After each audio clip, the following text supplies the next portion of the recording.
Hey everyone and welcome to Season of War. Tonight we are back for another short AoS video.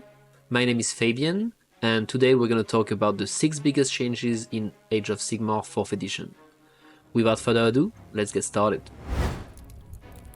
First, we have list building. In 4th edition there is no more requirement or restrictions. You don't have battle line, behemoth, all of that is gone. The only thing you need is a general, and if your list has a War Master, your general needs to be a War Master.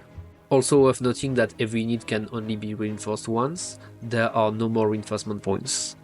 Then, in 4th edition, there are no more battalions, they are replaced by regiments. Each regiment is comprised of 1 hero and up to 3 units, and your general regiment can have an extra one for up to 4 units. Each regiment can be 1 drop for deployment. In 4th edition, allies and coalition units are gone, but you can still include up to 1 regiment of renown in your army, and if you include a regiment of renown, no unit in that regiment can be your general, even if it's a War Master. On top of that, any unit that does not fit in the regiment is an auxiliary unit. You can have as many as you want, but they are 1 drop each for deployment, and the player who has fewest auxiliaries get an extra CP per round. And finally, there are no more triumph. They are replaced by underspending.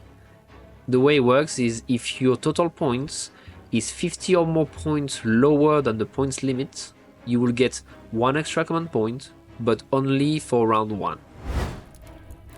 Another big change is scoring. In 4th edition, the maximum points for a 5 rounds game is 50 points, with each battle tactics being worth 4 points. And then you have a primary scoring that will be based on a twist that will change for each battle plan. There is a new underdog mechanic in the new edition. At the start of each round, if a player has less points than their opponent, they become the underdog, which will give them 1 common point for the round. On top of that, they will also get an advantage based on each battle plan. Last but not least, regarding scoring, the priority roll is less important than before. They changed it that now, if you win the priority roll and decide to take the double turn, you cannot pick and score a battle tactic, which will put you 4 points behind. But don't worry, if you are given a double, you can still score as normal. One of the biggest changes in the new edition is the new command abilities. Command points are now very limited in the game. Each player has 4 command points for the round, and on top of that, the only way to get extra command points are either to be the underdog to get 1, or to have fewer auxiliaries than your opponent to also get 1 per round. There are no other ways in the game to get extra command points. There are 10 universal commands in the game. 2 of them are reactions, all out attack and all out defense, and they gave you +1 to hit and +1 save respectively. Then there are 2 commands for the active player. First, add the double will allow you to run 6 inches instead of rolling, and then forward the victory allows you to reroll your charge. There are 4 commands that you can use in your opponent's turn. The first one is redeploy, that's a carryover from previous edition and allows you to move d6 inches. The difference being that there is no more trigger of being within 9 inches, you can just move any unit when it's your turn to do abilities. On top of that, we have magical intervention, allowing you to cast a spell or chant a prayer, covering fire, allowing you to shoot at the closest enemy unit, or countercharge, allowing you to attempt a charge. Worth noting that countercharge, being so strong, it's worth 2 command points. And finally, there are 2 commands that can be used by players in any turn. Rally, allowing you to either heal or bring back models, and Power Through, allowing you to move at the end of the turn, but only if you have made a charge. On top of that, some factions have their own commands.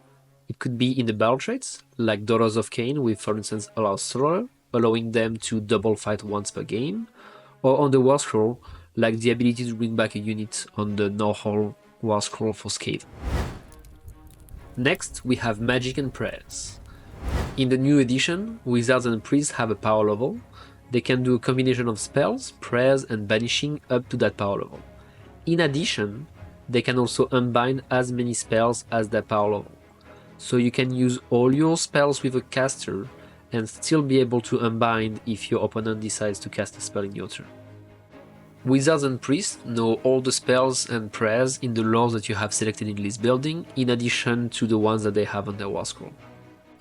Onto casting, it remains mostly the same as previous edition. You cast on 2d6, and if the roll is equal or higher than the casting value, you can resolve the effect. Then, if there is a wizard within 30 inches, they can try to unbind, and for that they need to beat the casting value with 2d6.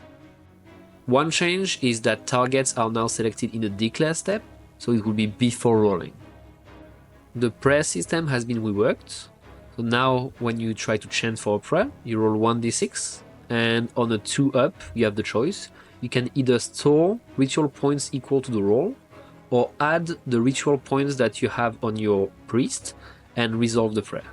And then you can reset the points to 0. On a roll of 1, the priest loses d3 ritual points. Storing points will be very useful for some priests, as some prayers have effects that are greatly enhanced with a higher value, for instance a 10. Invocations and endless spells are now manifestations. They can be banished to be removed, or attacked either with shooting or melee, since they have a health and save characteristic, and some of them can also have a move characteristic. Our next point is Coherency and Piling. Coherency is now tighter, because models have to be within half an inch of a model, or within half an inch of 2 models if there are 7 or more models in your unit, compared to 1 inch before. On top of that, one of the biggest changes is that units have to stay in coherency when you remove models, which means that mostly you're gonna have to play your unit in ranks, so when you remove a model you don't break coherency and lose extra model for no reason. Piling moves also have been updated. If you are in combat, you can pick a unit you are in combat with to be the target, and then all the models in your unit have to finish their move no further of the target. Very important note, your unit has to stay in combat with units that were in combat at the start of the move. You cannot use a Piling move to disengage with a unit.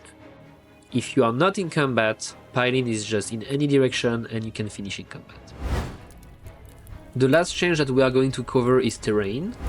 There are universal terrain abilities, and every terrain piece has at least one of them. There are cover, impassable, obscuring, place of power, and unstable. Every terrain piece provides cover, so that means that shooting will be greatly affected, as it gives -1 to hit for the shooting unit if the target is wholly on or behind a terrain with cover.